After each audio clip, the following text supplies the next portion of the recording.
Well, it's the end of a chapter, and before I move on to the next one, I've got a good opportunity to talk about something.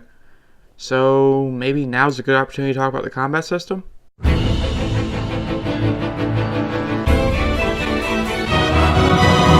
It's considered to be a half-truism that people don't play JRPGs with a combat system. I say half-truism because the combat system in these games are kind of inescapable. After all, they serve as a primary method for dealing with conflict, as well as a way to give the game a sense of padding and scale. That having been said, while an engaging and involved combat system is certainly a boon, there's a reason RPG Maker still charges $60 to give amateur devs a chance to rip off Final Fantasy IV on the SNES. The key to keeping the system from simply becoming annoying is usually a mixture of things, ranging from a robust set of customization options to fine-tune a build, to an expanding library of systems and mechanics to play around with, to, in the extreme, being a Kingdom Hearts endgame boss fight. Seriously, holy fucking shit. Anybody who says girls play wimpy girly games never had to fight Ansem. So when does a combat system overstay its welcome? When does it stop becoming that thing that players turn off and grind through as a form of pseudo-working meditation and start becoming an actual burden? I'll tell you when. It's when it's Eternal Sonata's combat system. I understand that's not a wholly fair thing to say. I know apologists will tell me that it gets better later on down the line, because that argument works so well for Final Fantasy 13, right guys? Alright, enough beating around the bush. Combat system. Eternal Sonata starts off like this. Step 1, run up to a monster. Step 2, mash the X button a bunch. Step 3, when you're about to run out of time on the little time meter, mash the triangle button. You got 2 special attacks keyed to triangle that activate depending on whether you're currently standing in light or shadow respectively. That's right, sometimes people feel like doing different anime attacks if they're also having a bit of a shadowy brood at the same time.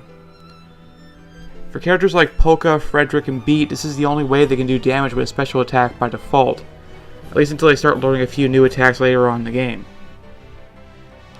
To defend against monsters, you press the circle button to guard when you see a prompt that says, "Hey dude, you're about to get a sword up in your grill, bro, eh? Better stop that shit." Or chance, for short. It's at this point I hear you saying, "Oh, Fish, that sounds cool. I bet since the game really cares about music and stuff, that means the defensive game employs some kind of rhythm mechanic, maybe key to the background music?"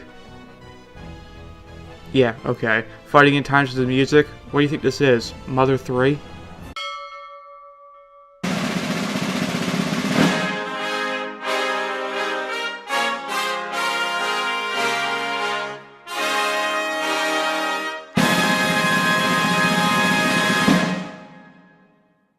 No, there's no rhythm to any of it.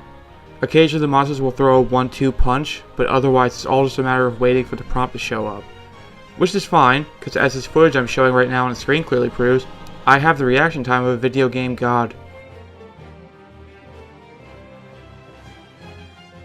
Now the point of all this is, in the beginning, the combat system is awful. I actually stopped playing the first time through because in my hurry to just get the game over with, I was skipping over vital grinding and wound up hitting a brick wall. However, to give it its due, the combat does eventually get better.